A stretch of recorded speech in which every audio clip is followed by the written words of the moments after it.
E hoje no Power Minds Connex eu tenho o prazer de receber e conversar com João Apolinário, o Shark, o empreendedor serial e uma grande inspiração do empreendedorismo nacional. Tudo bom, João? Tudo bem, prazer estar aqui, podendo bater um papo, trocar um pouco de ideia. Prazer é todo nosso. Antes da gente falar de Shark Tank, de Polishop, vamos falar um pouco da tua infância, onde você nasceu, onde você cresceu, onde você roubava goiaba. Eu já sou filho de empreendedores. Meu pai empreendia ali no ABC e a gente morava naquele momento, meu pai morava em São Caetano, eu nasci ali em Santo André por uma questão de logística de hospitais e tudo, mas eu morei lá só até os meus 8 anos. E 7, 8 anos aí já mudamos para São Paulo, aqui na Zona Sul, na região aqui mais de Santo Amaro, e aí eu morei praticamente a minha vida toda até os meus 20 e tantos anos, né? Mas eu tive uma infância já muito, olhando muito o que é o mundo do empreendedor, né? O que teu pai fazia? Meu pai, ele era do segmento de automóveis, ele tinha concessionárias de automóvel. Ele foi uma das pessoas que fundou, vamos dizer, inventou esse processo de consórcio. Não sei se você sabe, mas consórcio só existe no Brasil, né? Consórcio é uma invenção de um grupo de amigos, né? Administrado, porque naquela época não tinha financiamento de carro. Nós éramos ali, meu pai, ele começou a vida como já licenciado à concessionária na época da Aero Willis, né? Que virou Ford, a Ford comprou a Willis Brasil. E ele seguiu nesse segmento de automóveis, depois virou Ford ônibus, Ford caminhões, enfim. Aí depois já tivemos Honda Automóvel e Renault, enfim. Meu pai ficou nesse segmento de automóvel até o ano de 96, 97. Aí ele vendeu as operações, né? Porque eu não seguia essa mesma linha, eu acabei sendo investidor. Eu sempre gostei dessa história de estar investindo e usando o meu network que eu tive por uma oportunidade, né, de meu pai ser um empresário, um empreendedor ali na região, muito conhecido. Então eu também sempre acabei tendo uma pessoa que gostava muito de estar investindo, de estar participando de outras empresas e usando, como eu falei, o network que meu pai tinha, que eu tinha, e conseguindo trazer alguma coisa a mais para aquelas pessoas que já estavam começando a empreender. Então eu tive a minha infância ou melhor, a minha juventude já foi sempre trabalhar, sempre gostei muito de estar fazendo, participando. Então eu comecei a trabalhar com 15 anos para 16 ali já. Mas qual a primeira coisa que você fez, o primeiro negócio, o primeiro trabalho? Primeira coisa que eu fiz quando meu pai soube e viu que eu estava querendo trabalhar e já queria ter as minhas coisas. Já queria ter as minhas coisas. Ele falou, você gosta, então eu vou pôr você para vender consórcio. Então a primeira coisa que eu fiz foi vender consórcio. E depois fui trabalhar de vendedor, porque é muito importante saber e ser vendedor, né? Então, ele sempre me incentivou nisso. Então, as pessoas têm que ser vendedoras, né? As pessoas às vezes acham que o vendedor é a última coisa. Bom, se não tiver nada para fazer, eu vou ser vendedor. Está errado. O vendedor é a primeira coisa, a coisa mais importante que existe dentro de uma empresa. O empreendedor, ele precisa ser vendedor, ele precisa saber se vender. O médico precisa ser vendedor, o advogado precisa ser vendedor, ou seja, o engenheiro, o arquiteto. Então, ser vendedor é muito importante. Porque a primeira coisa que a gente vende é nós mesmos, né? O nosso trabalho, a nossa imagem, o nosso brand pessoal, né? Sem dúvida. Tem toda a razão. Cada vez mais a gente bate nessa tecla, né? Que não só a gente, mas várias mentorias pelo Brasil afora, né? Esse skill aí de vendas tem que acabar de vez o estigma que carregava, né, na tua época, como você já relatou. Eu acho que até hoje, né?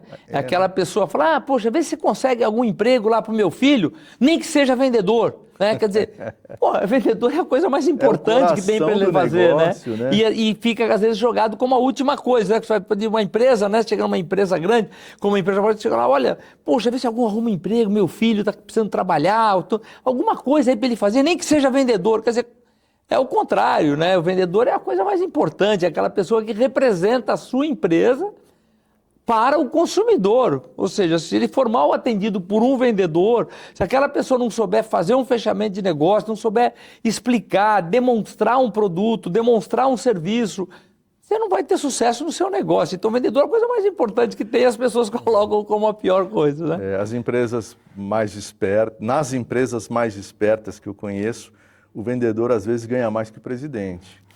Né? Comissão para lá, comissão para cá, enfim. Mas então você já teve uma infância um pouco mais sossegada, não precisava roubar goiaba, dava para comprar na feira, pelo jeito. Eu tive a oportunidade de estudar, tive a oportunidade de ter uma educação, ou seja, eu tive oportunidades que não são tão comuns, né? Um percentual muito pequeno da população que tem por isso. E é exatamente por isso que eu, há alguns anos, já venho dedicando um pouquinho do meu tempo para estar dando esse meu grau de colaboração. Inclusive, quando eu entrei no Shark Tank, pra você ver, a gente tem canal de televisão, a Polishop inaugurou o canal de televisão dela em 2003. Eu até 2015, eu nunca tinha aparecido numa televisão, eu nunca tinha dado a cara, perdendo várias coisas que você acaba perdendo, né? A liberdade de estar meio no anonimato, né? Aquela coisa que te dá privacidade, te dá a oportunidade de você andar tranquilo nos lugares e, enfim, você é uma pessoa comum, né? Então, naquele momento que eu decidi eu dar esse grau de exposição, uma das coisas que considerei foi exatamente essa, de passar um pouquinho aquilo que eu tive a oportunidade de ter, até porque o meu mentor estava ali dentro da minha casa, a minha mentoria era diária, né? E com exemplos, né? Porque todas as pessoas, elas são muito mais sensíveis aos exemplos do que às palavras. Ou seja, você falar uma coisa, a percepção é de um jeito, mas na hora que você vê os exemplos, vê a realidade acontecendo, você tem uma experiência diferente e acredita diferente, porque você está vendo, né? Então, eu tive essa oportunidade. Então, eu procuro passar um pouquinho disso para as pessoas. E uma das coisas que a gente fez, ou seja, hoje, durante esses 9 anos que eu fiquei ali no Shark Tank, à frente ali, o meu objetivo era exatamente esse. Passar a educação, essa educação de empreendedorismo, para aquelas pessoas que estavam empreendendo ou que queriam empreender. E eu percebi isso como uma realidade, porque eu ia vendo ano a ano, as pessoas chegavam muito mais preparadas para apresentar o seu negócio. Por quê? Porque já tinham assistido e já falaram, poxa, olha o que eles estão perguntando, olha o que nós como Sharks perguntávamos e perguntam ali, é exatamente aquilo que é importante para que a pessoa saiba, é o mínimo que a pessoa saiba. As pessoas têm que saber o seu negócio, têm que conhecer profundamente, têm que estar se dedicando, têm que estar trabalhando à frente, têm que conhecer os seus números, né?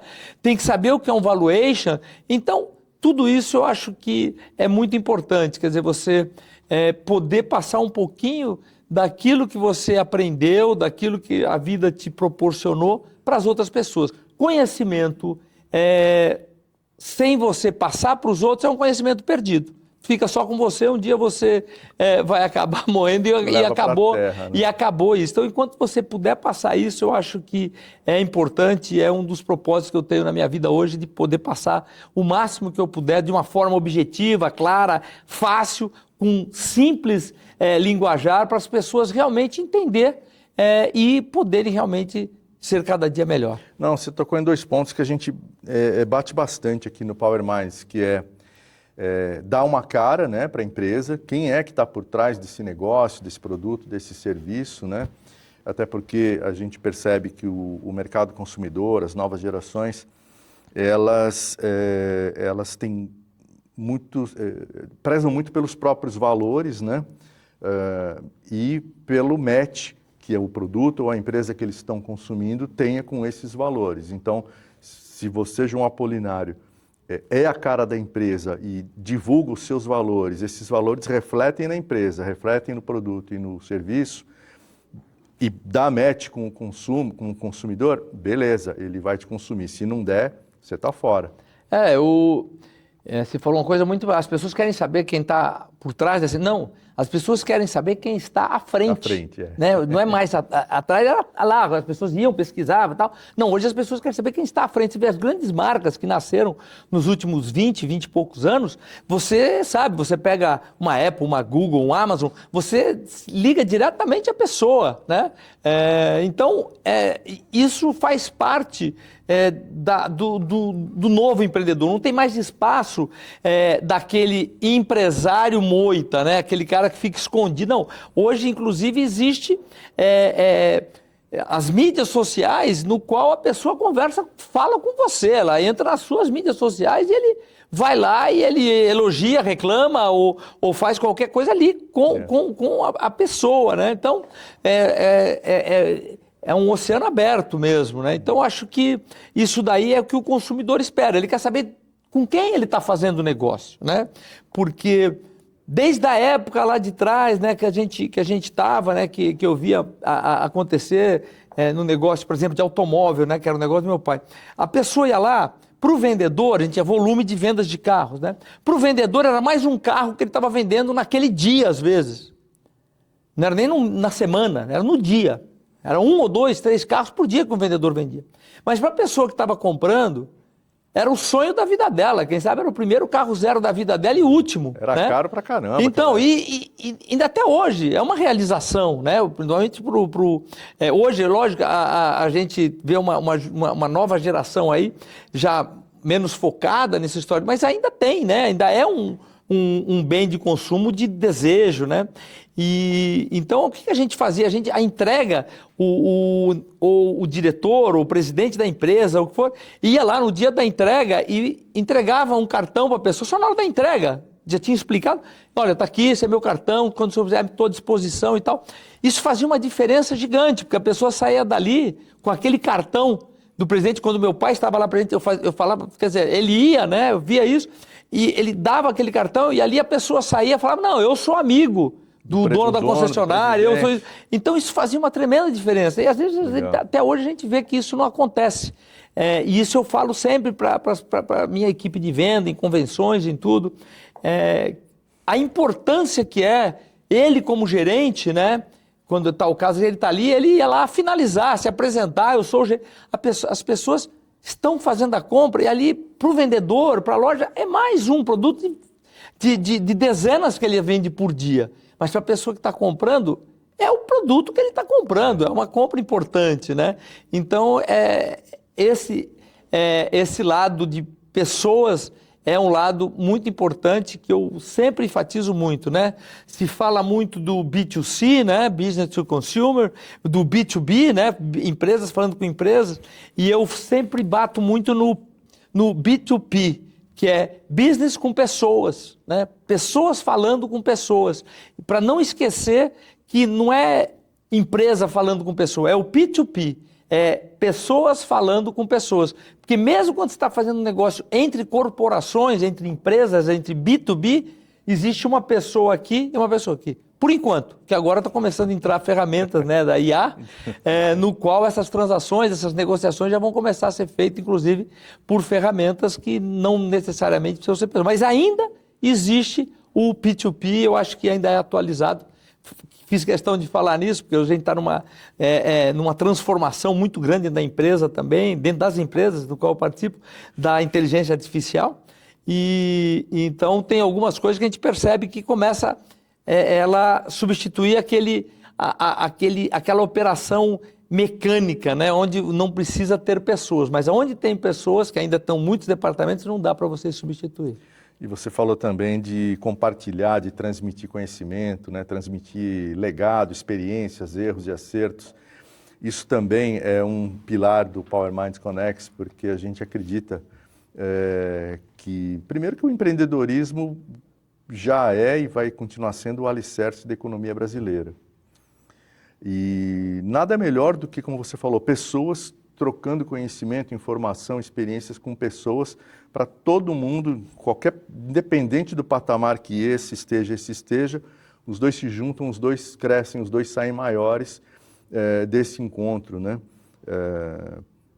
Você disse que faz isso, começou a fazer algum tempo atrás, né, essa transmissão de legado. de conhecimento. Como é que você faz isso? Qual é a plataforma, qual é o mecanismo que você compartilha as suas experiências? Olha, bom, além, lógico, da minha mídia de Instagram, de LinkedIn, de Facebook, que são coisas que eu posto toda semana, todos os dias, né, aliás, e sempre falando e focado no empreendedorismo, né, e mostrando cases, mostrando o dia a dia e tal. Eu também tenho o lado meu de mentorias, onde a gente forma grupos e eu faço, agora... No final do ano passado, a gente voltou a fazer a China, então a gente tem um escritório na China, então eu levei um grupo de 25 empresários e empreendedores, que nós fomos para lá e participamos da Feira de Cantão, que é uma feira importante, uma das mais importantes, ou a mais importante do mundo, e também fomos no nosso escritório, sim, uma mentoria local, e sempre para empresários já num nível um pouco mais avançado que possa buscar isso. E que possa aproveitar isso, né? Porque não é barato uma viagem à China, nada disso, a gente sabe disso. E a gente tem as coisas mais simples, são palestras e tudo, coisas que eu participo e acabo, ou a mentoria mesmo aqui em São Paulo, para poder, de fato, levar um pouquinho daquilo que a gente tem como conteúdo e que, de alguma forma, a gente procura passar isso, não como palestra apenas, mas como exemplos, como case de sucesso, quais são aquilo que realmente deu certo, as minhas crenças, né, no mundo do empreendedorismo, a necessidade do empreendedorismo, quebrar alguns paradigmas, né? A pessoa acha que empreender tem a ver com ser dono, né? E empreendedorismo não é ser dono. Empreendedorismo é atitude, é ação, é comportamento, né? Você pode ser um empreendedor sendo uma pessoa trabalhando em alguma empresa, porque empreendedorismo tem a ver com atitude, né? Quando me perguntam, às vezes, né, nas minhas mídias sociais, me perguntam, eu queria ser empreendedor, o que você me sugere? A minha sugestão é simples, comece a empreender onde você está trabalhando, ou seja, a sua oportunidade está ali, porque nada melhor do que você aprender e errar com o dinheiro dos outros. Não é, pô? E a pessoa às vezes quer sair e errar com o dinheiro dela.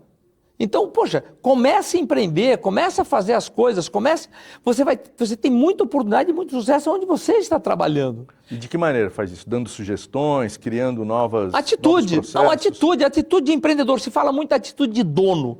Eu não gosto de usar esse termo, porque dono, você pode ser dono sem ser empreendedor. É acionista de uma empresa, você é dono. Não, é atitude de empreendedor. Essa é a diferença. As pessoas resumem como atitude de dono. Ou seja, são atitudes, são pequenas atitudes. Não existe uma bala de prata para você ter sucesso na vida, né? A sucesso na vida tem a ver com uma soma de várias coisas. E para você realmente ter sucesso no empreendedorismo, você precisa ser reconhecido como um líder naquilo que você faz.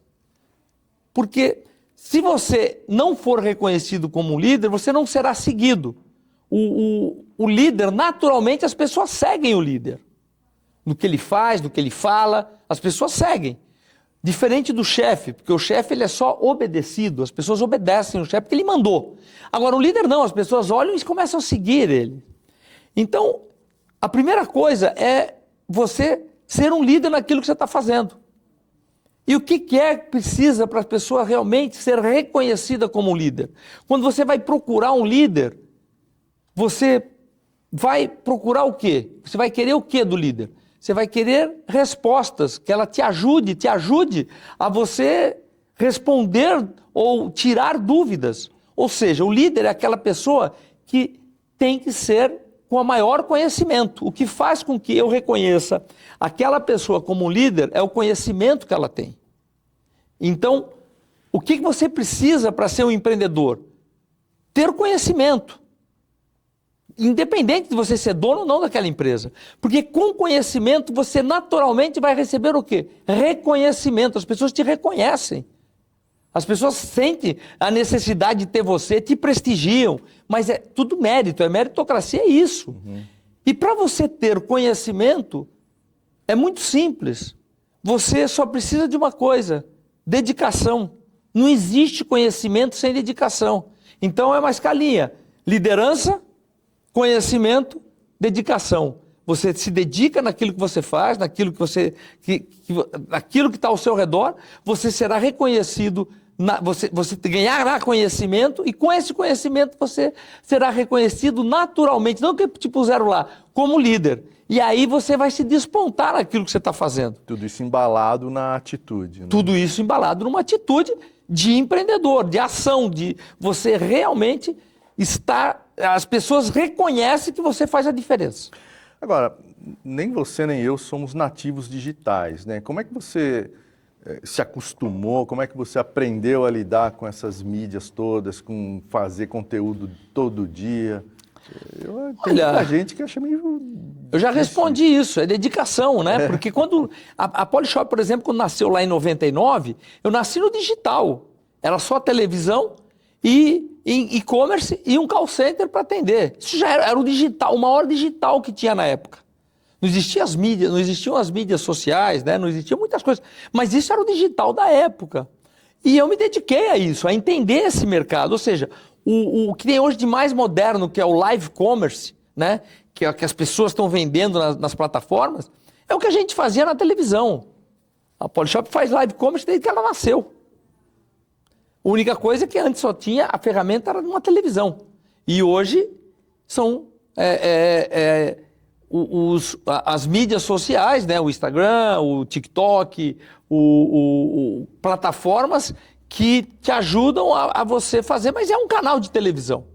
E é o live, porque era ao vivo, e a gente fazia já o ao vivo ali e fazia também a repetição daquilo que se gravava. Por quê? Porque você faz um ao vivo de 1 hora, 2 horas ali do ao vivo, e você consegue saber qual daquele ao vivo teve mais resultado.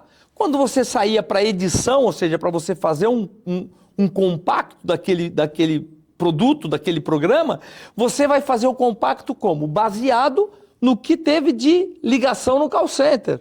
Hoje existem outras ferramentas, tem a medição, porque você consegue medir de onde veio, o que veio, qual foi a mídia, mas a gente já fazia isso num mundo digital real da época. Então, eu acho que toda essa adaptação, eu acho que a pessoa diz, não, isso não é da minha, eu não sou nativo digital, não tem essa. É você se dedicar e ganhar conhecimento. Agora, o momento é a IA, né, a inteligência artificial. Nós estamos aí passando por uma transformação, nós estamos dedicando, e as pessoas têm muito medo, né, que, puxa, a IA dentro da empresa vai roubar emprego. Não é nada disso, porque a IA não funciona sem uma pessoa.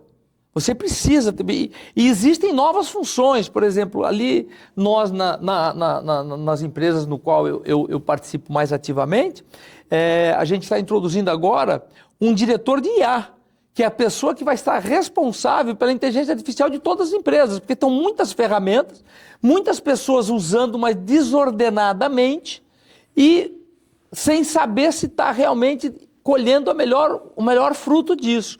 Então, como é que você está? Porque eu estou dedicado nisso. Você precisa se dedicar para que você tenha conhecimento.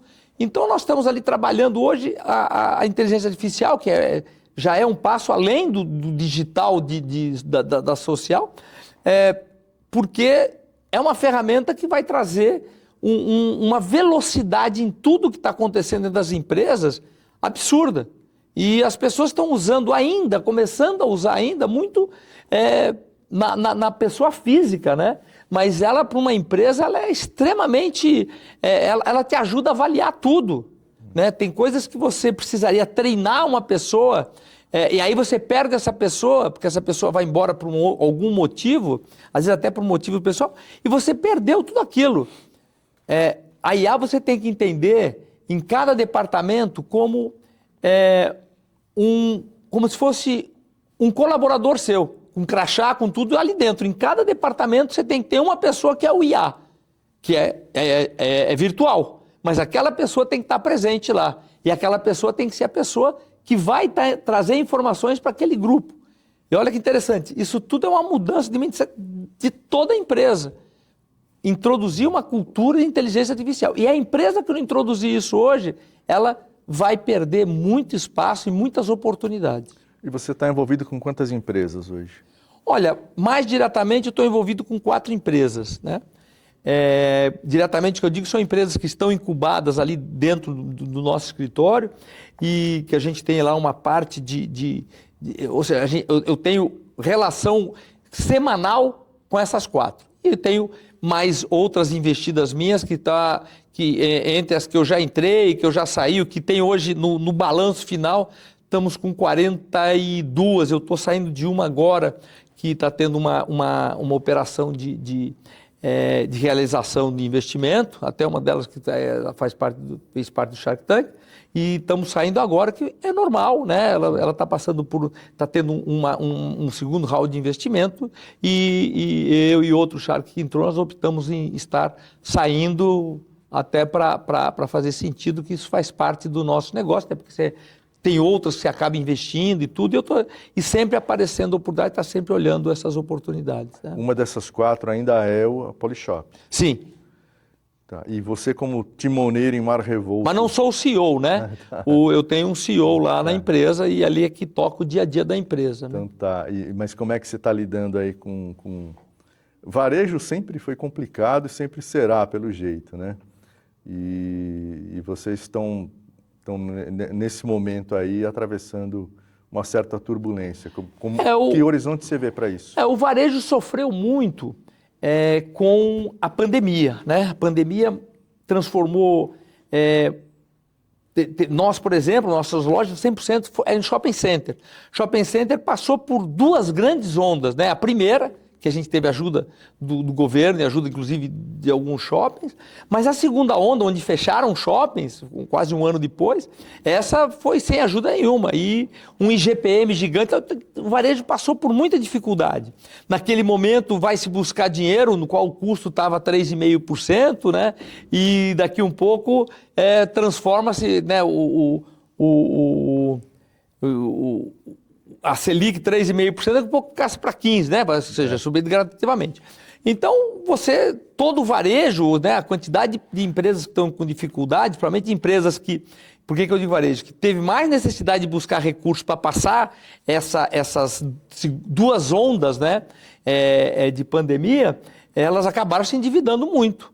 E quando você tem um crescimento muito grande, mais de 22% ao ano de custo do dinheiro, não é toda empresa que consegue ter esse resultado para pagar esses juros. Então, a gente vê muitas empresas por isso. E no caso específico da Polishop, a gente ainda teve um outro problema, que foi uma discordância entre sócios. Eu tinha um sócio lá que acabou se saindo, então a gente acabou tendo essa, mas isso tudo já passou, mas foi um outro agravante.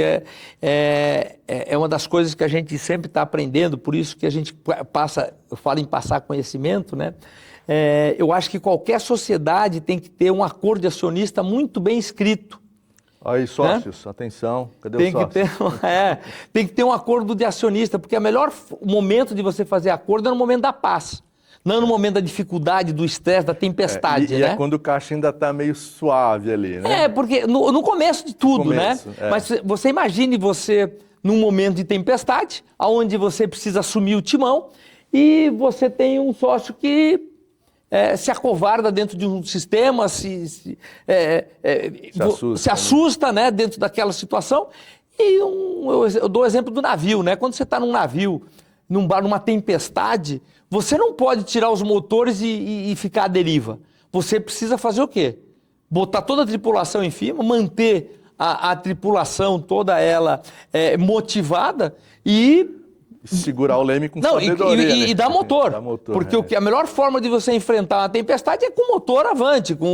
Você não pode tirar o motor e deixar aquilo balançar que vai virar. Você precisa encarar a tempestade. E quando você tem uma tripulação dividida, é muito difícil, né? Mas, enfim, isso tudo são águas passadas. A tempestade já passou e a pandemia também. E a gente, vida que segue, mas a gente tem muitos desafios, porque as coisas, né? O Brasil vive momentos muito difíceis, né? Mas o varejo sofrendo muito, né? Existe uma disputa muito grande de mercado, as margens, né? Cada dia elas estão mais apertadas. O digital, né? O mundo digital trabalha no desconto, né? Na destruição de valor. E você vê grandes sites aí, né? Que jamais ganharam dinheiro como site. Veja quantos sites fecharam. Sites que chegaram a valer mais do que a empresa da loja física. E hoje já nem existem mais, foram fechados, né? Abriram mercado, abriram bolsa, abriram ações, né? Foram para o mercado de ações e tudo valendo uma fortuna. Então, tudo isso são adaptações que o mercado passa e o varejo é o para-choque da economia. Quando a economia vai travar, ele é o primeiro que sente. Quando a economia vai decolar, ele também é o primeiro que sente. Ou seja, ele... Tanto a batida atrás para ele decolar é a primeira, é o para-choque, né? Tanto na frente como atrás. Então, o que explica isso? É a proximidade com o consumidor e a margem apertada ou é outro fator? Veja, são duas coisas, né? Margem apertada é porque o mundo digital entrou querendo ou acreditando numa tese que eu não concordo, que é a tese de você ganhar market share. Uhum. Eu quero ganhar market share. Eu quero ganhar. A maior empresa, né, de e-commerce do mundo, né, que eu não sei se a gente pode falar, mas enfim, é a Amazon, né? Ela foi ganhar dinheiro quando ela saiu da compra e venda, do varejo. Ela passou a ganhar dinheiro na nuvem, em outras coisas, né? Em tecnologia, vendendo tecnologia e também na plataforma de marketplace. Ou seja, quem estava vendendo, hoje a maior parte das pessoas que estão vendendo são terceiros. E não a própria comprando e vendendo. Ela tem isso, mas é pequenininho, perto do faturamento total dela. Por quê? Porque houve uma destruição muito grande de valor. E só quem ganhou com isso, um lado positivo de certo lado, foi o consumidor. Porque os preços cada vez mais apertados, uma briga mais acirrada entre o varejo. Eu conheci essa semana, exemplificando isso, uma empresa do ramo de alimentos e bebidas conquistou a liderança do mercado operando no vermelho. Então, está no vermelho. Agora que eles estão decidindo mudar a estratégia porque já atingiu essa meta de market share. Tem várias empresas que nasceram, foram criadas assim, né? E estão passando por isso ainda, né? Para ganhar o market share. Eu, pessoalmente, para isso você precisa ter um bolso infinito. E o fundador, empreendedor, ele começa a vender participações daquela empresa. Daqui um pouco a empresa, sei lá, tem menos de 5% da empresa e o resto já está tudo distribuído por aí. Não apita mais nada. E eu não sei trabalhar assim, eu não estou criticando, mas é um modelo que eu não sei. Eu ainda fui, nesse aspecto, eu fui criado naquela empresa que você precisa, desde o início dela, ser uma empresa com resultados positivos. Isso não tem nada a ver com investimento. As pessoas confundem muitas vezes lucro com investimento. Ah, não, esse ano eu não tive lucro porque eu montei uma fábrica nova. Pera, minha gente, pelo amor de Deus, vamos pensar bem. Uma coisa tem a ver com investimento. Não tem nada a ver com o seu lucro. Eu tive um lucro esse ano, acabei o lucro com 10 milhões, investi 20. Ah, então você deu prejuízo de 10? Não. Você teve lucro de 10. O teu investimento foi 20. Não se mistura isso. E existe, às vezes, uma confusão nisso, né? Não em empresas grandes, evidente, mas em empresas menores existe muito essa confusão. Ah, não, esse ano eu não ganhei dinheiro porque eu investi numa fábrica nova. Pera, a pergunta não é essa.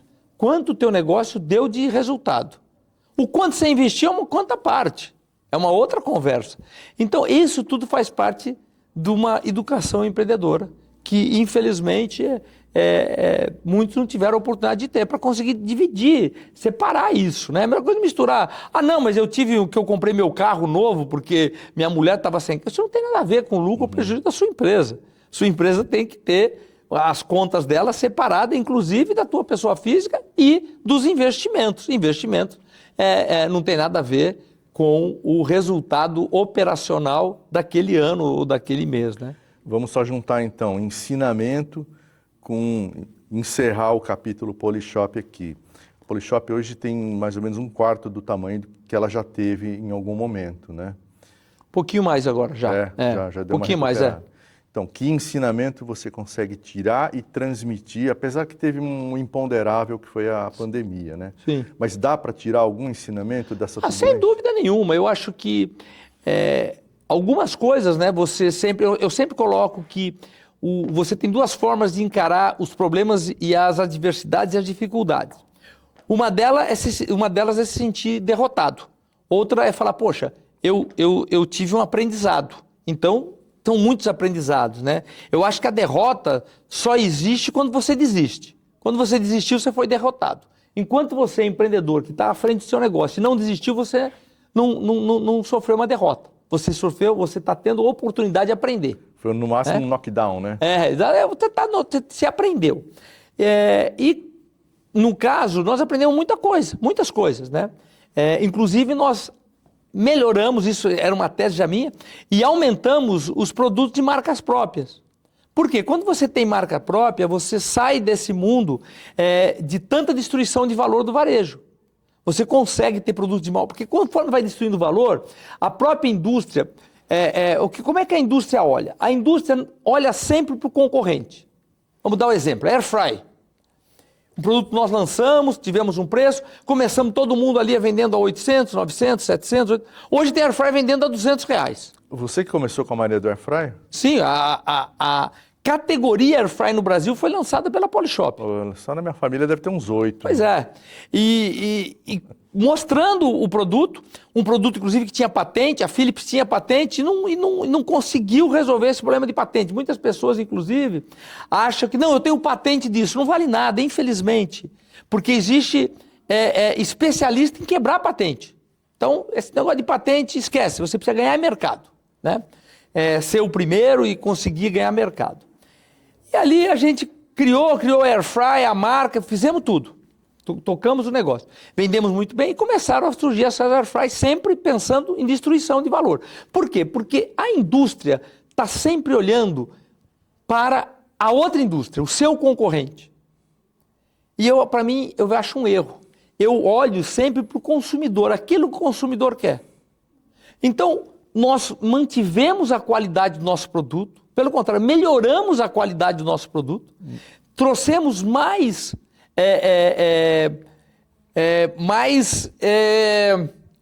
filtros, como é que se fala? Funcionalidades? Mais funcionalidades, exatamente. Mais funcionalidades para os nossos produtos e colocamos, inclusive, a última que nós lançamos, colocamos, inclusive, inteligência artificial nela. Eita. Onde ela te ajuda a você fazer um prato com aquilo que você tem, você coloca lá o que você tem na tua geladeira, ou você fala que você quer fazer um jantar para um amigo, para uma namorada, para uma esposa, o que for, e ela te sugere o quê? Não é um livro de receita, é uma inteligência artificial. E é uma experiência incrível. E a gente colocou. Então eu não pensei o quanto os concorrentes, entre aspas, estarão vendendo o produto no mês que vem. Eu penso o seguinte, o que eu ou você, como cliente, gostaria de ter no seu produto? Então, eu não olho para o concorrente, eu olho para o cliente, que no final é quem vai comprar esse produto.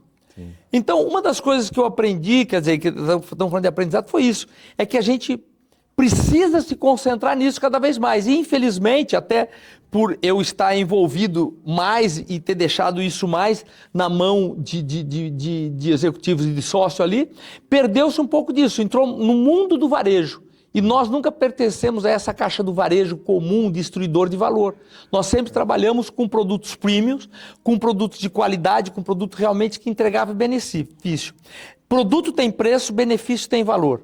É muito importante que as pessoas percebam e entendam, e seja verdadeiro, que o valor que ele vê naquele produto é maior do que o preço. Porque o barato ou o caro é muito relativo. Vou dar um exemplo, né, muito simples para todos entenderem. Você não vai ver uma pessoa entrando numa concessionária de automóveis Mercedes-Benz e falar que aquela Mercedes que ele está olhando ali está muito cara, porque ele acabou de entrar numa concessionária da General Motors ou da Fiat, que tem carros muito bons também, e era muito mais barato. E por que ele não fala isso? Porque ele tem a percepção de valor que aquela marca entrega. Então é muito importante você criar valor na sua marca e nos produtos que você coloca dentro da tua marca. E é exatamente isso que nós sempre fizemos. Deixamos de fazer durante um período e caímos nessa vala do varejo onde está todo mundo destruído. Não tem um varejo bem. Então nós entramos e agora nós saímos de novo dessa vala, trazendo de novo produtos que realmente entreguem benefício, que custa mais caro realmente. Custa mais caro, mas cabe no bolso do consumidor quando você introduz o parcelamento e ele tem muito mais valor. Por quê? Porque as pessoas não querem comprar produto. As pessoas querem comprar aquilo que o produto faz por elas. A tal da experiência, né? A experiência no ponto de venda é a tal do benefício. Porque a pessoa quer... Ninguém acorda de manhã querendo comprar uma centrífuga. Ela acorda de manhã querendo o quê? Tomar o suco, feito na hora, prático, fácil, aonde não vai água. Porque quando você faz um suco no liquidificador, você bebe suco de água, com um pouco de fruta. Mas quando você faz numa centrífuga, você bebe o suco 100% tirado da fruta. Então, o que a pessoa quer é isso. É um suco 100% natural, com facilidade, rapidez. É isso que a centrífuga não vale nada. A centrífuga não tem valor. Porque se ela pudesse usar o liquidificador ou qualquer outro instrumento, ela usaria. Então, o que vale é o suco feito na hora, fácil, de forma rápida. E é isso que eu falo como benefício. É demonstrar isso, criar e mostrar valor naquilo que você está fazendo. Liquidificador, tem liquidificador barato, de qualquer jeito, você vai lá e bate e acabou. Mas você não vai estar tomando a mesma coisa que você está tomando aqui.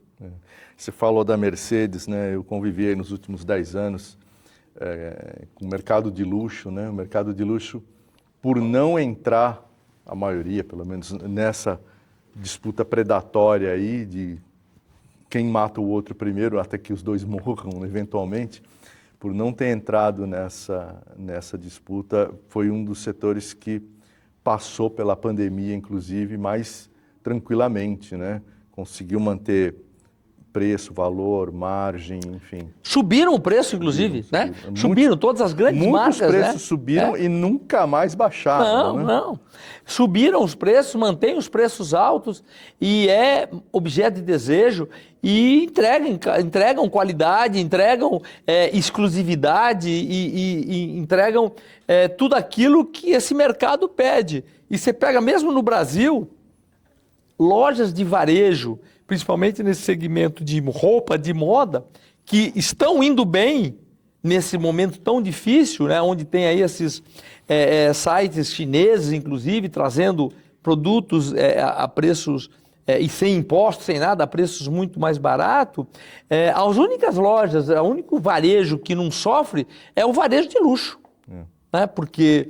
nem aquelas pessoas que viajam acabam não comprando lá fora, porque ela pode comprar aqui em 10 parcelas, no cartão e tal, lá tem que pagar à vista, tem ainda IOF, enfim. Então esse mercado passou muito bem e continua passando muito bem. E não entrou nessa briga, as vendas vão cair, eu vou baixar meu preço. Não, eles têm uma fidelidade ao consumidor. E quando você baixa o preço, você inclusive está destruindo o próprio consumidor. Tem exemplos, né, de lojas físicas que a mesma loja no e-commerce ela é mais barata o produto. Como você se sente como cliente chegar na sua casa, negociou com o gerente da loja, comprou um televisor e seu filho de 15 anos de idade entra lá no site e vê que ele podia comprar 20% mais barato se comprasse pelo site. Enganado, é um desrespeito ao consumidor, é isso que eu não acredito, é isso que a gente não faz. Enfim, mas respondendo a sua pergunta, foram vários aprendizados, né? Vários aprendizados, e não adianta ser só aprendizados, foram aprendizados que nós já desde o ano passado, já introduzimos dentro da empresa, e por isso esse nosso crescimento, esse ano, por exemplo, é um ano que nós estaremos inaugurando uma loja por semana. Serão 50 lojas esse ano, inaugurando lojas que nós tivemos que fechar, porque muitas vezes também isso é uma outra mensagem para o empreendedor. Muitas vezes você precisa dar alguns passos atrás para você voltar a crescer. E foi isso que a gente fez. A gente volta com novas negociações, novas oportunidades, com um novo modelo. Ou seja, a gente se preparou, né, reorganizou a casa para a gente fazer esse crescimento. Primeira vez que eu falo sobre o que nós estaremos fazendo esse ano, porque eu sou daquela pessoa que eu gosto de falar depois que nós fizemos esse ano 50, mas aqui acabei, no nosso bate-papo tão informal, e tão à vontade que eu me sinto aqui agora, que eu acabei falando uma coisa que eu não comentei ainda, não publiquei ainda para a mídia. Não, mas vai dar certo, já deu. Não, janeiro já estamos abrindo 4 lojas, Tá. Fevereiro já estamos em obra em 4 outras lojas, ou seja, já estou falando isso porque já é uma realidade, não é que nós vamos chegar no final do ano e vamos estourar, não. Não vai ter milagre, a construção é tijolo a tijolo, é degrau a degrau. E do teu portfólio, qual é a outra menina dos olhos? Olha, a gente tem ali várias oportunidades, eu nem posso falar, porque aí depois eu vou criar um problema lá com os meus sócios, né, qualquer medida. Mas a gente tem lá 3 empresas que eu estou bem dedicado. A Decorcolo já é um case de sucesso, né, uma empresa muito nova, no qual foi um investimento lá no Shark Tank, que foi ali naquele momento o maior investimento do Shark Tank, né, e é uma fábrica de tintas focada na decoração. E eu usei o mesmo conceito da Polishop. As pessoas que vão numa loja de tinta, elas vão naquela loja de tinta que existe, acho que posso falar, milhares no Brasil, alguns milhares de lojas, né? Tem, só na minha cidade, São Pedro, lá tem umas 15. Pois é, quantos habitantes tem lá? 30 mil. Então, 30 mil tem 15 lojas, pra você imaginar como é que é esse mercado. São milhares e milhares de lojas, mas você entra, você já deve ter entrado numa dessas lojas. Sim, estou reformando minha casa. Então... E o que você encontrou quando você entrou na loja? Lata de tinta. Então, você encontrou latas. Ou seja, uma loja de tinta é uma loja de latas. Você encontra apenas latas lá dentro. E você não foi comprar latas lá. Porque lá era um showroom. Se você quiser alguma lata para dar de brinde, de final de ano e tal, você vai lá, que lá é um showroom de latas. Porque só tem latas para ver. E quando você entrou lá, você não entrou para comprar lata. Você entrou para comprar o quê? Tinta. Não. A tinta é o meio, você entrou para comprar uma parede pintada, decorada, isso. protegida. Ou seja, a tinta é o meio. Então todas as lojas ela tem ou lata ou tinta. Mas o que você gostaria de ver lá é paredes pintadas, protegidas, decoradas. Ou seja, é isso que as pessoas buscam, que é o que você vai aplicar na sua casa. Beleza. E foi exatamente isso que eu introduzi ali na Decorcolo como conceito de negócio, usando exatamente o conceito Polishop, que é o conceito de benefício. Demonstrar a experiência, aí sim que entra a história, a experiência no ponto de venda. A pessoa chega lá, ela vê uma parede com um berço na frente, a outra com um sofazinho, ou seja, os efeitos diferentes de cada possibilidade que você tem. Essa tinta aqui você pode pintar sobre azulejo. Como é que fica? Eu tenho lá o azulejo pintado. Esse aqui você faz a cobertura, tira toda e faz...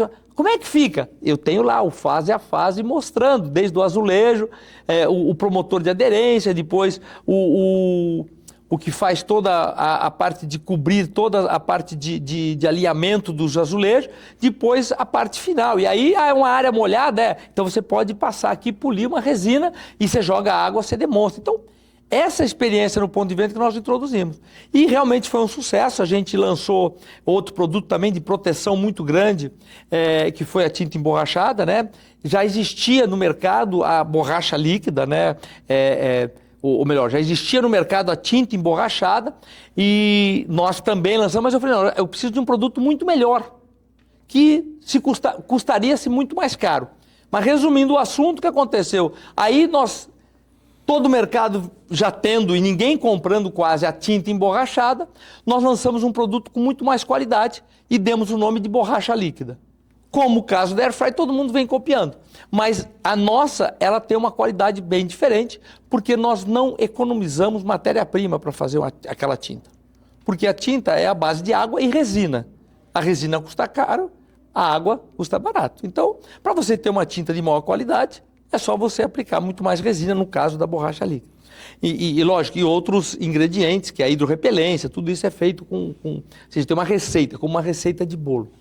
Então, a gente lançou um produto que realmente foi um estouro e com uma aceitação muito grande, principalmente num país que tem 8 mil quilômetros de praia, né, de litoral, onde a umidade é muito grande, né, onde as casas sofrem com sol e umidade. Essa é uma tinta com muito mais durabilidade, muito mais resistência, cobre as microfissuras, né, que é normal. Eu vou ter que me informar, porque o pedreiro já falou, olha, aqui tem que ser tinta emborrachada nesse muro, naquela parede, não sei aonde. Você sabe, tem uma outra coisa que a gente passa para nossas lojas, né? Que as nossas lojas passam para os nossos clientes, que é o seguinte: quando você vai pintar uma casa, você tem um investimento para isso, que é mão de obra, preparação, material e tinta. Material que eu digo, lixa, massa e tudo. E a tinta? A tinta representa menos de 20% da pintura da casa. E as pessoas resolvem economizar na tinta. E é a coisa menos inteligente que existe. Por quê? Porque o que vai dar o resultado de todo o trabalho feito e a durabilidade não é na massa, não é na lixa, não é no pincel, não é no pintor. Lógico que é importante o pintor também. Mas é no produto que ele aplicará. Então a pessoa vai aplicar uma tinta barata, não faz sentido nenhum. Mas as pessoas não param para pensar nisso. E as nossas lojas têm essa demonstração e essa explicação para a pessoa. Da importância que é você aplicar realmente tinta, tanto interna, externa e tudo, cada coisa para o seu lugar certo, com tintas de qualidade. Ela é um pouquinho mais cara? Ela é. Porque ela é premium, é um produto premium. Mas, e não somos só nós que fazemos, tem outras marcas que fazem produto, mas aí nós vamos estar na mesma faixa, mais ou menos, de preço ali. Mas ela vai ter a durabilidade, a aplicabilidade, tudo melhor, entendeu? Inclusive profissionais de pintura sabem disso, porque quando ele usa uma tinta de qualidade, ele com 2 demãos resolve, por exemplo. Quando é uma tinta de má qualidade, ele às vezes precisa dar 4 demãos. Por quê? Porque ela é muito menos densa, ela é muito mais aguada, vamos dizer assim. E essa foi uma empresa investida lá no Shark Tank? Foi uma empresa lá, uma empresa muito pequena. É um cara novo, não é o fundador dela? Sim. Eu acho que a gente foi apresentado num evento lá no Cidade Jardim. Sim, foi. Né, que estava o Amaral, o jogador, a turma jogando pôquer ali. Exatamente. Ele estava lá conosco, lá, né? E ele já era do segmento de tinta, ele era tinteiro, que eles chamam, né? Já é do segmento de loja, já tinha loja. Toda pessoa que tem uma loja de tinta, o sonho dele é ter uma fábrica de tinta, né? E por quê? Porque ele percebe os custos e ele poderia produzir uma tinta muito mais barata. Todos eles pensam assim, ele estava nesse caminho também. E não um produto de muito mais qualidade. Entendi. Eu chamo isso do síndrome do vira-lata, né? Porque ele não acha que ele pode ter um produto de melhor qualidade do que uma marca reconhecida mundialmente ou de grandes empresas. Pode ter sim, você pode fazer um produto melhor, você pode ter um produto premium, mesmo você sendo uma pessoa pequena. E foi isso que a gente fez. E nós, em 3 anos, entramos no modelo de franquia e criamos a maior rede de lojas de tinta do Brasil. Hoje são mais de 540 lojas franqueadas nossas. Mas já? Já. Hoje nós já temos esse número, mais de 40. Eu não estou com o número atualizado, mas são mais de 540 lojas franqueadas. Estamos do zero, nós saímos, e hoje somos acho que é 43ª ou 32ª, eu também não vim preparado para isso, maior rede de franquias do Brasil. Eita. Né? E tudo isso feito em 3 anos, com um segmento de tintas, no qual a gente entende que é um empreendimento de muito sucesso, não só para nós, mas também para a nossa rede de franqueados. Lógico, tem franquias que às vezes a pessoa monta achando que basta abrir uma loja de tinta que as pessoas vão bater lá e vão comprar tinta. Não é assim, né? Isso é uma coisa importante, né? Até para as pessoas que estão aí nos assistindo, nos ouvindo. Qualquer negócio você tem que estar à frente, liderando, trabalhando, né? Você precisa, de fato, ir atrás das oportunidades, ir atrás. Se você não entende nada de tinta e não quiser se dedicar, você achar que você vai abrir uma loja num bom ponto e as pessoas vão entrar lá e comprar, não existe isso. Você precisa pegar um gerente que já era do segmento, vendedores que já são do segmento, para vir integrar a sua equipe, você ir conversar com grandes empreiteiros, com construtores, com pintor, fazer evento com pintores todos os finais de semana, um café da manhã na sua loja. Ou seja, isso faz parte do mundo, no universo do tinteiro, que é as lojas de tinta. Eu te falei que lá em São Pedro tem umas 15 lojas e estão muito perto de uma das maiores, estão construindo lá um estabelecimento que obviamente vai ser comercial, né? Pé direito alto pra caramba, você vê ali que tem um mezanino, não sei o quê. Eu falei para minha mulher, acho que isso aí vai ser uma loja de tinta. Pelo jeitão, vai ver que é mais uma franquia. Bom, eu não tenho essa informação se a gente tem loja em São Pedro. É Águas de São Pedro? São Pedro. São Pedro. Tem Águas e 5 km para frente tem São Pedro. Ok. Eu não sei se a gente tem loja. Eu sei que ali perto a gente tem Mogi Mirim, Mogi Guaçu. Perto lá, a grande é Piracicaba. Piracicaba? Enfim, a gente tem... Piracicaba com certeza tem. Eu não sei mais perto ali, quantos quilômetros está de Piracicaba? 30. Bem perto. Não, mas eu conheci o rapaz lá, já vou ficar amigo dele, vou pedir um descontinho ali já. Lógico. Fica tranquilo. Lógico, pô. E no Shark Tank, como é que foi a experiência? Os bastidores, foi essa que eu falei, né? Não tem podre, foi uma experiência muito legal, passar um pouco dessa história, daquilo que a gente teve a oportunidade de aprender e passar isso para o público em geral. E a segunda coisa muito importante também, que me despertou a decisão de estar participando, né? Nunca é um motivo só, em nada é um motivo só, é uma soma. Foi o lado da gente levar uma mensagem para as pessoas, né, que assistem. De fato, o que é um empresário, um empreendedor. Porque, infelizmente, a palavra empresário, muitas vezes, as pessoas acham que é aquele cara que aproveita do coitadinho do funcionário, é aquele cara que é um malvadão, né? As novelas, tudo leva para esse lado, né? Aconteceu alguma coisa errada, lógico, existem os maus empresários. Como existe o mau médico, o mau advogado, existe tudo. O mau funcionário. Né? Existe tudo, né? Mas não é a maioria. A maioria é o que sustenta esse país. As pessoas não podem esquecer que tudo é gerado pelo empreendedor. O governo não gera nada de riqueza. Quem gera riqueza são as empresas. Empresas do governo estão aí, vejo o Correio dando prejuízo e tal. Ou seja, quem gera riqueza e paga toda essa história são empreendedores. Quanto mais empreendedores nós tivermos no Brasil, melhor será o país para todos nós que vivemos nele. Então, ali era exatamente para levar essa mensagem, onde chega uma pessoa começando um sonho e querendo ser empresário. E aí quando as pessoas estão lá assistindo, daqui a um pouco ela também quer ser um empresário, quer ser um empreendedor. Né? Empreendedor e empresário é a mesma coisa.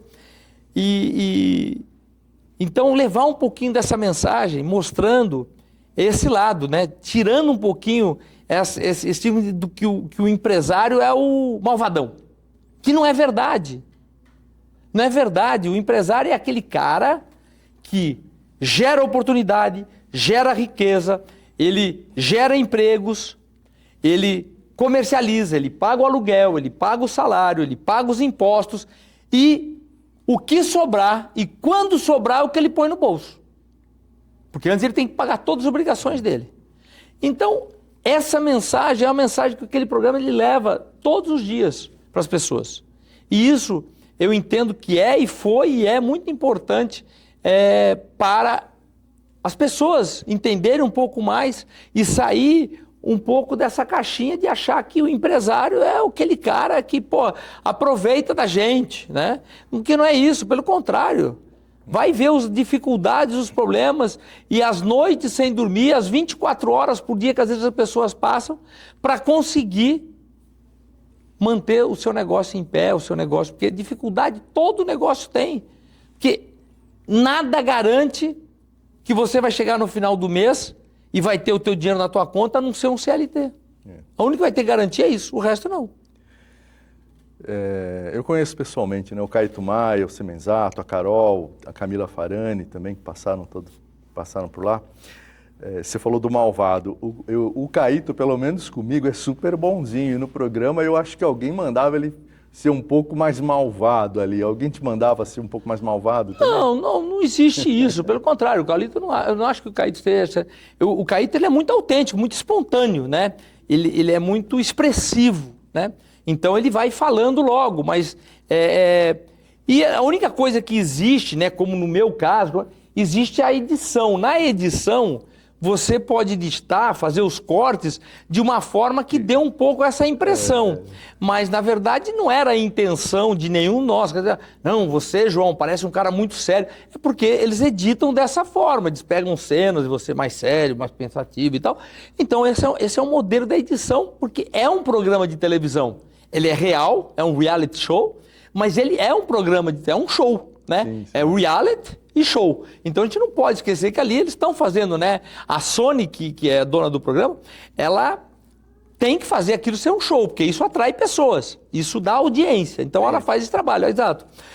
Tem o antagonismo. Exatamente. Agora, eu acho que todos ali, eles são reais, são empreendedores reais, falam real, cada um no seu estilo, evidente. E o Caio tem o estilo dele, a Carol Paiva tem o estilo dela, a Camila tem o estilo dela, o Semenzato tem o estilo dele. E cada um trabalha dentro do seu estilo, isso é normal. E é onde mostra a realidade, né, do reality, do show que é o programa. Maravilha. A gente tem um quadro no programa que é Caixa Preta, a Caixa Preta do empresário brasileiro. A gente vai tentar mergulhar um pouco mais fundo agora nos teus insights, nos teus conhecimentos, nos teus sentimentos até como empresário, como pessoa. Vamos lá? João Apolinário, você já pensou em desistir? Acho que desistir jamais.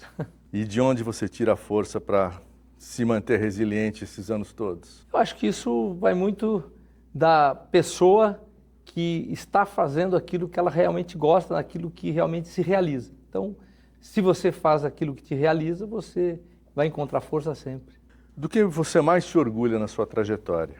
Eu acho que é dela mesma, ou seja, de ter seguido os ensinamentos do meu pai, que foi minha grande referência, e ter tido oportunidade de estar criando e gerando oportunidades para muitas pessoas. Você fez alguma coisa que até hoje te envergonha? Felizmente, não.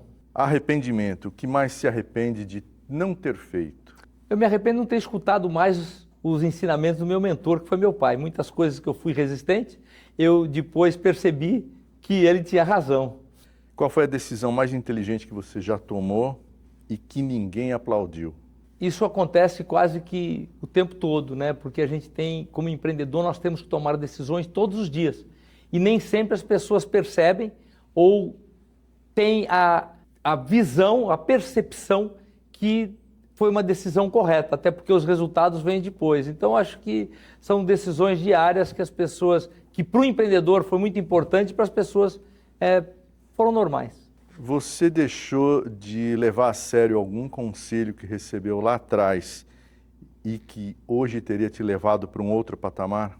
Um outro patamar não, mas teria encurtado muitos caminhos, isso que eu falei, que foi a questão do meu mentor, onde ele me colocava coisas e a gente sendo resistente, principalmente por ter sido meu pai. Então, os filhos têm uma resistência até maior com os pais, então tem algumas coisas que eu poderia ter encurtado mais o caminho. Qual é a verdade oculta sobre o sucesso que ninguém gosta de contar? O empreendedor de sucesso, ele é solitário. Você foi ou é uma pessoa solitária?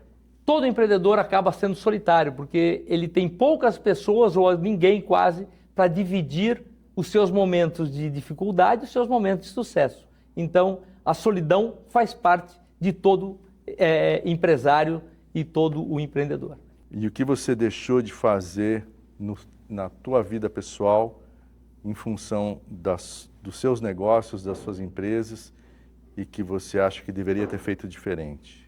Eu não me arrependo de nada que eu fiz, eu apenas, hoje eu vejo que tem algumas coisas que eu poderia e deveria ter aproveitado um pouco mais, que foi ali a infância dos meus filhos. Mas o resultado que eu colho hoje é muito bom, porque eu servi muito como exemplo e hoje eles já iniciam nesse processo de empreendedor e já são muito novos, mas já são pessoas que eu percebo que estão na trilha correta como empreendedor de sucesso. O que dá mais prejuízo, ego ou medo? Medo, com certeza. Por quê? Porque o medo te paralisa, né? O ego é muito ruim, mas o medo te paralisa. Os dois são muito ruins, mas o ego você ainda tem e faz, você tem atitude. E o medo, as pessoas cristalizam, elas paralisam, e não tem coisa pior no empreendedorismo do que você cristalizar e não ter reação nenhuma. Qual foi o momento que você se sentiu mais medo? Eu acho que foi a experiência da pandemia, né? Aquele momento de muita incerteza, de uma coisa totalmente desconhecida. Eu acho que a única coisa que gera medo para as pessoas é o desconhecido. E a pandemia foi um desconhecido para todo mundo. Você imaginar o mundo parar, uma coisa que é humanamente impossível. Se você para hoje e lembra, você quase que não acredita que aquilo aconteceu. Qual foi a conversa mais difícil que você já teve como líder? Eu acho que toda conversa difícil é aquela conversa no qual você precisa interromper ou demitir alguma pessoa do primeiro escalão que convive ali com você. Se você tivesse que mudar um hábito seu hoje, qual seria? Olha, eu acho que o hábito que mudar, né? Eu, na verdade, me esforço muito, é ter uma maior dedicação de tempo para a parte de exercício físico. Eu sei que deveria ser diário, eu faço 3 vezes por semana, mas eu mudaria isso, eu faria mais, estaria fazendo mais esporte, eu estaria usando um pouco mais do meu tempo para cuidar da minha saúde. O que ninguém te avisou sobre as delícias e os perigos de estar no topo? Olha, eu acho que tudo é mais ou menos previsível, né? Quando você está. A única coisa que eu não conheço, eu acho que não avisou o quão você gera de discórdias ou de pessoas realmente que lutam ou olham ou te decepcionam com o seu sucesso. Qual foi a decisão que você tomou achando que era indestrutível, genial e depois percebeu que não era nada disso? Tudo aquilo que eu decido ou tudo aquilo que eu faço como atitude ou que eu adquiro, eu sempre estou preparado que eu possa perder um dia, porque isso vai me trazer muito menos sofrimento. Então, qualquer coisa que eu fiz ou de atitude que eu tive, eu sempre tive bem claro que eu poderia perder ou poderia ter que voltar e tomar uma decisão. Por isso que eu sempre coloco que todos podem errar, porém tem que errar rápido e só cometer erros novos. Isso faz parte do empreendedorismo. Tendo isso em mente, o que você sabe hoje que se você soubesse 40 anos atrás teria encurtado sua jornada, o seu sofrimento?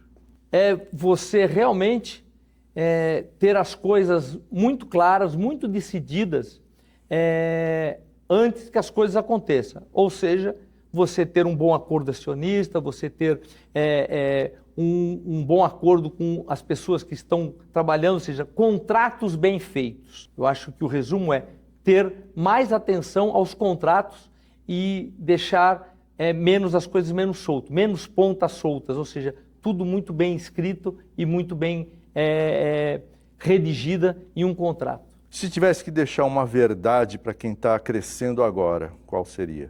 Invista o seu tempo naquilo que você realmente gosta e seja um empreendedor que realmente transforme vidas. Obrigado, João.